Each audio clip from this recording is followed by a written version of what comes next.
चांडिल के कपाली ओपी क्षेत्र में आपराधिक घटना को अंजाम देने की फिराक में बाइक पर सवार होकर आए अपराधी को पुलिस ने गुप्त सूचना के आधार पर गिरफ्तार कर लिया है। इस संबंध में जानकारी देते हुए चांडिल अनुमंडल पुलिस पदाधिकारी संजय कुमार सिंह ने अपने कार्यालय में प्रेस वार्ता कर बताया कि कपाली ओपी पुलिस को गुप्त सूचना प्राप्त हुई थी कि कपाली ओपी क्षेत्र में इस्लाम नगर टीओपी चौक के पास कुछ अपराधी बाइक पर सवार होकर पहुंचे हैं जो किसी घटना को अंजाम देने की फिराक में है।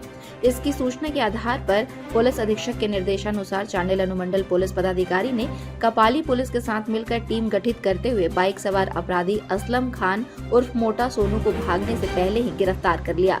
पुलिस ने उसके पास से एक ऑटोमेटिक पिस्टल बरामद किया है। संजय कुमार सिंह ने बताया कि कुख्यात अपराधी असलम खान जमशेदपुर के बागबेड़ा थाना क्षेत्र अंतर्गत कांड संख्या 21/23 के तहत हत्या का आरोपी है और वह घटना के बाद फरार चल रहा था। पुलिस के लिए फरार कुख्यात अपराधी की गिरफ्तारी एक बड़ी सफलता है। टीओपी चौक के पास एक खास बाइक जिसके नंबर की भी जानकारी मिली थी जिसमें मेंशन्ड है, इस बाइक से एक जन जा रहे हैं जो कोई हथियार से लैस है, कोई अप्रिय घटना कर सकते हैं।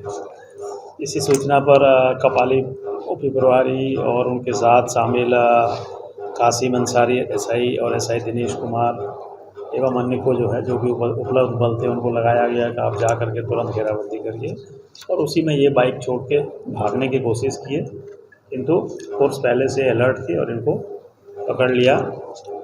इनके पास से सेमी ऑटोमेटिक ये 9mm का एक पिस्टल मिला है। पूछताछ में और तफ्तीश में आगे की बातें जानकारी हुई कि ये जो है पूर्व में बागबेड़ा में एक शाहनवाज के हत्याकांड में इनका नाम आया था और वे तब से बागबेड़ा से फरार चल रहे थे। वो 4-5 महीना पहले का मामला है। उस हत्याकांड के पहले भी इनका एक अपराध फिरस्त है कि ये आरपीएफ से एक बार जेल गए हैं, जमशेदपुर आरपीएफ से, और एक बार ये जो है सो बागबेड़ा थाना से भी एक केस में जेल गए हैं। आगे और इनकी जानकारी जुटाई जा रही है। हम लोग को संदेह था कि यहाँ पर अगर हथियार से लैस कोई घूम रहा है तो कोई दूसरी घटना न कर दे।